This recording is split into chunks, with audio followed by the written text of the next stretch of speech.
Hi, advice seekers. Welcome to the second season of Unexpected Advice. I'm your host, Esther Angel.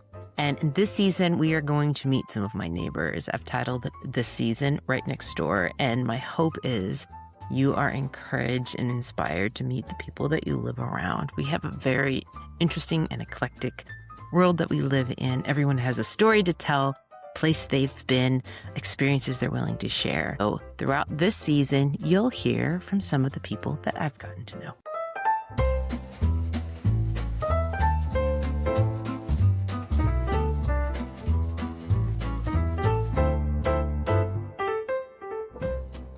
Now, Jamie, we haven't really gotten to know each other. No. It's kind of cool. I'm really excited to do this. The whole point of my podcast this season is to get to know my neighbors. Because I think that in society, we often, we need more community. We have a false sense of community with social media.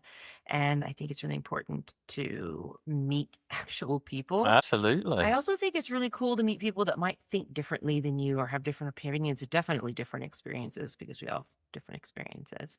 So those are other reasons that I wanted to record this season and meet people. So some of the folks I'm recording with you, we haven't really gotten to meet or chat. We just kind of met today. And some of the neighbors I'm going to be talking to, I'm good friends with and have been since we moved here a few years ago. I moved here in 2017. So give you a little intro. I moved here in 2017. When did you move into this neighborhood? It's been about 11 years ago. This is my aunt and uncle's house. They moved here over 30 years ago. Oh, wow. And I moved here to take care of my uncle until he passed away. He had Parkinson's, dementia, and Alzheimer's all put together. Lucy tried a home, but that didn't work out. That's tough. So he came home, and then my mom called me and said, Lucy needs help. And I moved here. I lived throughout the United States. Oh, really? Where have you lived? Well, I grew up in Pennsylvania, here in Lancaster County. When I was 18, I packed a bag and hopped on the Amtrak train out of Lancaster and to Austin, Texas. Oh, okay. So I lived in Texas. So it was culture shock, that's for sure. I will say that Lancaster to Austin, we definitely culture shock. I got to meet Willie Nelson. What? I was at his house. Yes. I got to travel Lake Travis, everything. Just an experience of a lifetime. Years go by, I moved back to Pennsylvania. And then I've always been in the landscaping field, so I have that January, February off every year. So I've always hopped in my truck, grabbed my dog, and took off. Went anywhere. I drove across the country more than 20 times. When you once. So you drove all the way to California? Absolutely. I have an aunt. She's passed away now, but her children live there in Sacramento area.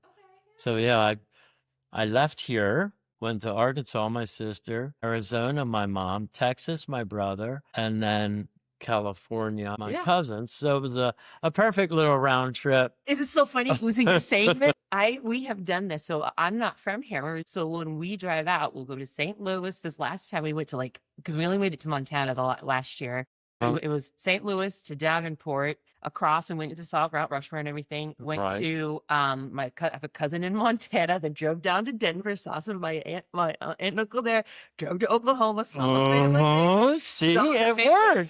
Texas, you make that loop. Yes. Down to California once. I do have cousins and aunt and uncles, and so we've gotten to go see them as well. But it's something to be said for driving across the country. It's incredible country that we live in. There's so much to see. Yes. When I would come home and I'd try to explain to people and show them photos of where I've been, they're like, wow, most people around here never leave Lancaster County. I know. They're missing there's so much. I've been to places that I felt like I was on another planet. I don't just drive.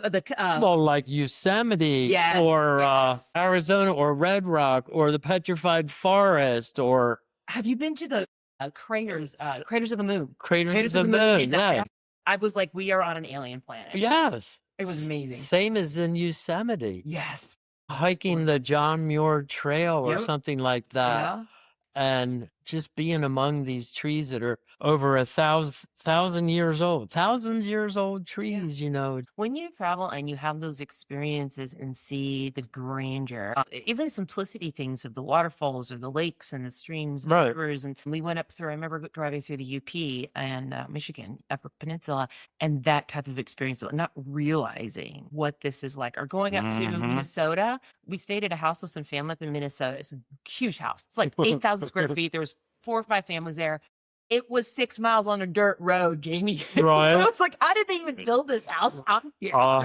It's amazing. This is a great point of advice because the premise of the podcast is to give advice. What advice would you give for people like that are hesitant about travel, but also like I prefer drive to fly. Personally, me, if I can, I want to drive it. What's your advice? My advice would be, if you're going to get fired from your job, if you leave for 2 or 3 weeks to go experience life, then get rid of that job because you'll find another one when you come back home. Yeah. I'm saying, don't say, I can't, I have to be at work Monday. Don't say, I can't, I have a mortgage to pay. I can't. You got to be positive. Take that leap of faith. Yeah. Grab a bag, hop in the car, and take off. Yeah.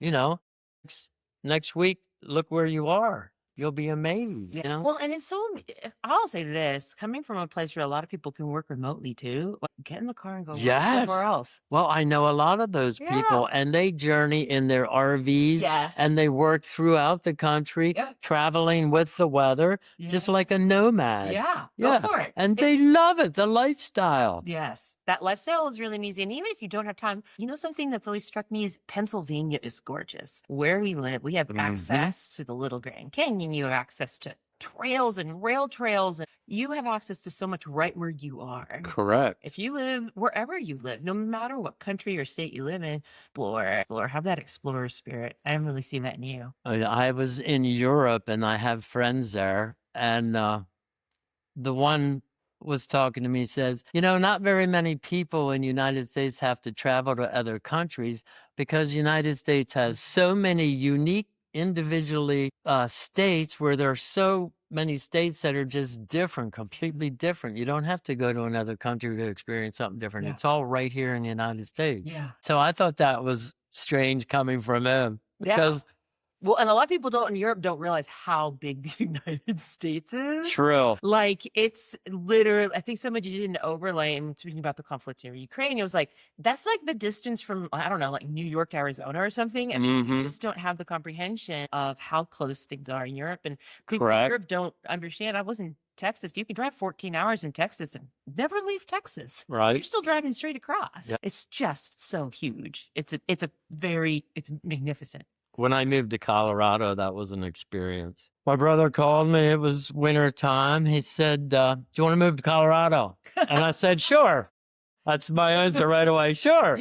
He said, I'll be there in a week with a truck and tractor trailer. And we loaded everything up in this, put my truck in the trailer, and we drove out to Colorado. And where'd you live in Colorado? Montrose, Colorado. Where is that? That's near Grand Junction. And Telluride would be about a half an hour away, is where I had a lot of experiences.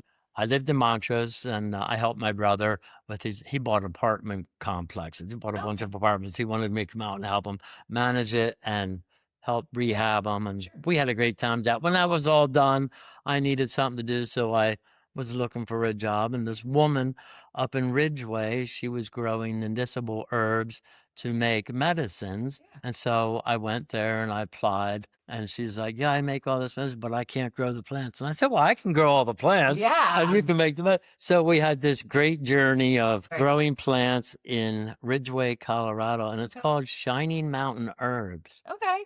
Are you still in touch with them? Are they still in business? Yes, they are still in business, although she sold it because she sold it to a younger couple who had all the experience of growing and making the tinctures. Okay. Very cool. So, well, you do a lot of growing. The yard here is flipping amazing, I will say. What kind of got you into growing? Is that something always been? Is that because of you? I mean, because you also, I'd love to touch on this too, because you grew up in an Amish community? Yes. Were you Amish? No. Okay, but you grew up. My parents were not Amish. Okay. So some people think if you're Amish, you have to be Amish, but you don't. When you become an age, you have a choice. Of course, your mom and dad and grandparents hope you become Amish or want to be Amish, but it's your choice. You don't ever have to be Amish. So my mother and my father's parents were Mennonite. My mom's parents were German and Jews. So it's a combination of a whole bunch going on. But my mother and my father did not choose to be Mennonite or Amish in any kind of way. They moved to California and they had a bunch of issues. But gratefully, I was raised by my grandparents in Lancaster County, Pennsylvania. And my grandfather was an inventor. He invented pantyhose. He invented the machines. You know, he was into textile. You know, they make all their own clothes. They make all their own linens. He designed the machines and the stitching and everything to make panties. Take underwear and socks and create one piece pantyhose. Yeah. Isn't that bizarre? Yeah.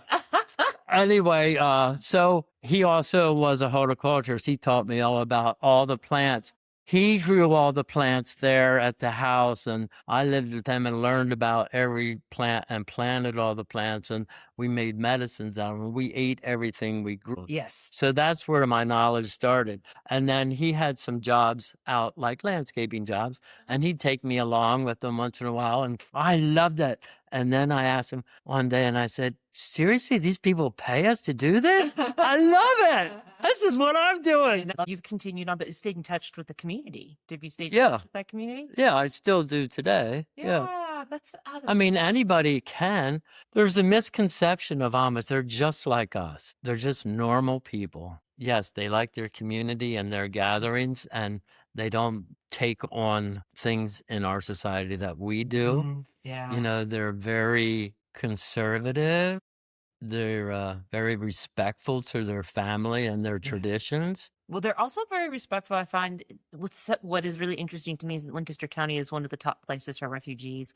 And I find that I think because of the Mennonite and the Amish influence of live and let live, like they're very respectful of folks' beliefs to the point of learning, understanding. It isn't exclusive as much as it is their choices, but they know that that's a choice and they respect the choices of others. It's a really fascinating mixture that people from the outside who don't live here wouldn't expect. Correct. People who don't live around the Amish don't understand them. They have a different concept. I also worked at an Amoco station back in the days when a car pulled in, you pumped their gas and watched your windshield and checked the air in their tires for them. I did all that. And a lot of people would come in from New York and they would be like, oh, where's the reservations of the Amish? I'm like, there's no reservations. Oh, yeah, that's how they advertise it in New York. I'm like, sorry, ma'am. No, it's not like that. They're normal people. They live on their farms. So everybody is confused about them. Yeah. Yeah. And that's fine. You don't need to know about them. Yeah, fine with how you about it. Yeah, it's just fine. So you traveled all over the country. You grew up here, and you turned 18, decided to, get on the Amtrak and travel around. What brought you back to settle in here? Was it when you started taking care of family, or was it before that? Well, what happened was my brother was in the Navy. He was in active duty when I came of age. I was not able to join because I'm the only male in my family other than my brother, and he was in active duty in the Cuban missile crisis. So they wouldn't take me no matter what. I was bummed out about that. Yeah. And I just always had that journey to go. He got out of the Navy and he went to Texas. So I went to him. Okay. That's what started that. To Texas for my first time. I lived there for a couple years and I was in a relationship and we moved back here and then that fell apart. So that's how I moved back here. Okay. Yeah. Okay, so you settled back down here, but you still travel, like you said. January, every year. Yes, every year. Wow. So leave here and go to Arkansas. Spend a week or two there. Go to Texas, spend a week or two there. Yep. Go to Arizona, spend a week. Go to California, spend a week. Yeah. Where do you always look forward to going back to? Do you go to new places or do you tend to I want to go back to visit the thing and do something new? What do you kind of? Well, my mother was the youngest in her family and I'm the youngest in my family. My brother and sister are 10 years older than me. So pretty much everyone has passed away now. And I really don't have that desire to journey across the country anymore because my mother's gone, my aunts are gone. Yeah. So for the last 2 years, I went to Florida. Oh, I just drove straight down to man, Florida. especially January, February. That's all. Yes, I know. It's so hot. It's so hot in the summer. So I went to Fort Lauderdale. Oh, nice. And just had the greatest time. It's funny. People are walking around with winter coats on. They think I'm crazy. What's this guy? I'm at the beach every day by myself. Not really, but there were some people there, yes.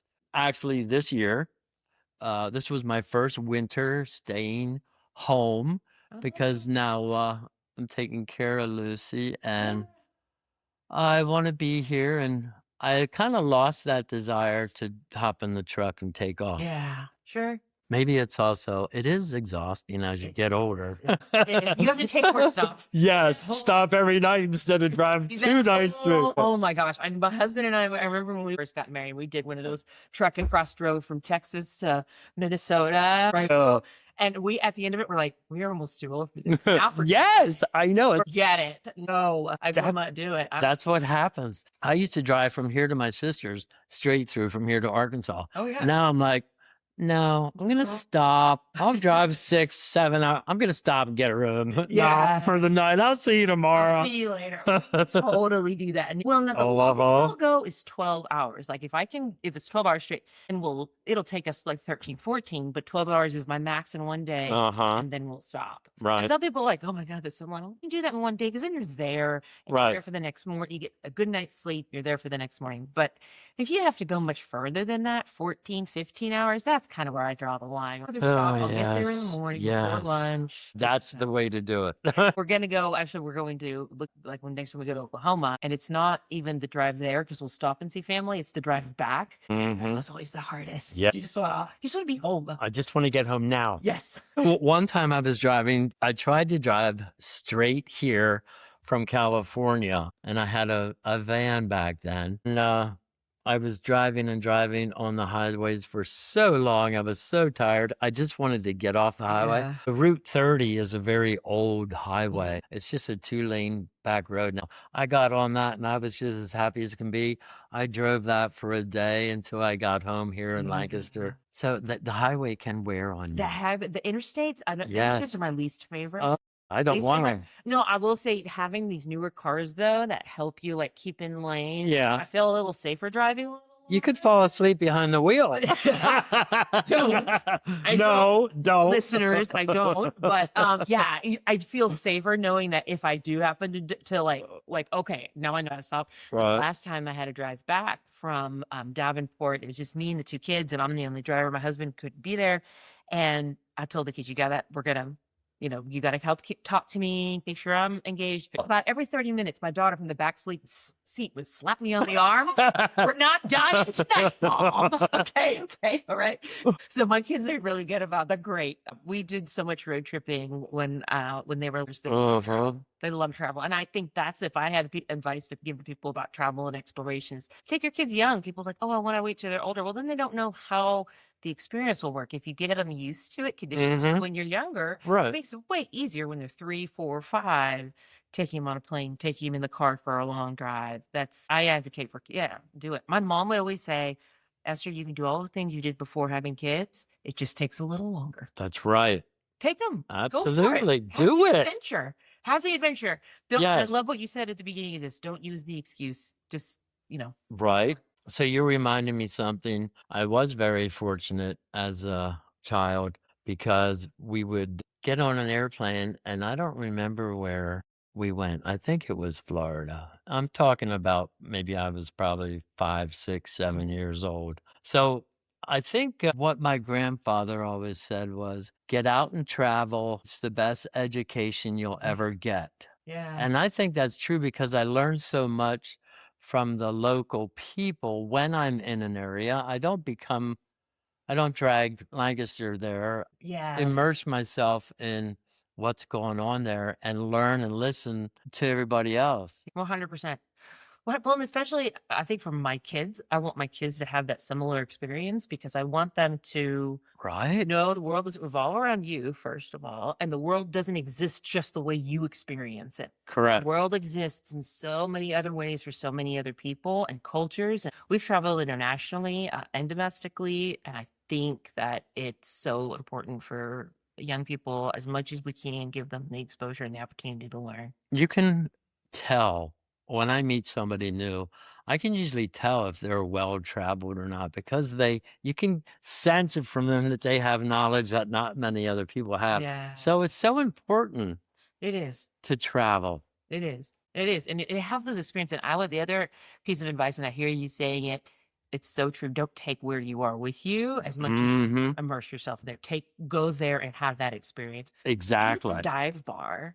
And I always will ask if I'm staying at a hotel, sometimes I'll ask the people at the front, where would you get lunch today? Not where do you send the tourists? Right. Where would you go get lunch today? And I did that in New Orleans, and they were like, well, there's a shop around the corner, and this shop was packed to the gills with crap, and it's like a convenience store. It was the most delicious deli sandwich I had. Because that's what they would eat. I'm not kidding you. I did that in San Francisco. Yeah. My cousin had taken me, she lived in Sacramento, and we went to San Francisco, and we were just having a good day walking around the city and being tourists, and we were at this pub, and it was known for its Irish coffees. So, yes, they were wonderful, delicious. And I asked the bartender, and I said, so when you go out for lunch, where do you go for lunch? And that's exactly what I said. Yeah. I said, not the normal place. Where do you go? And he's like, really? I'm like, yeah. And he said, well, there's this Chinese family down off the alley. Yeah. And it doesn't look like much. Just go check that out. And when we did, it was amazing. It's amazing, isn't it? Yeah. It's so good. And sometimes I'll be like, okay, what's your name? So when I'll go in, I'll be like, hey, Larry from the, hotel over here, the Hilton, told me that this was a great place to chat. I'm like, okay, Larry. Right. They'll give you good advice and guide you along. Yeah. I think that's another piece is talk to the people that you meet. Talk to the people that meet. Yes. My dad did that all the time.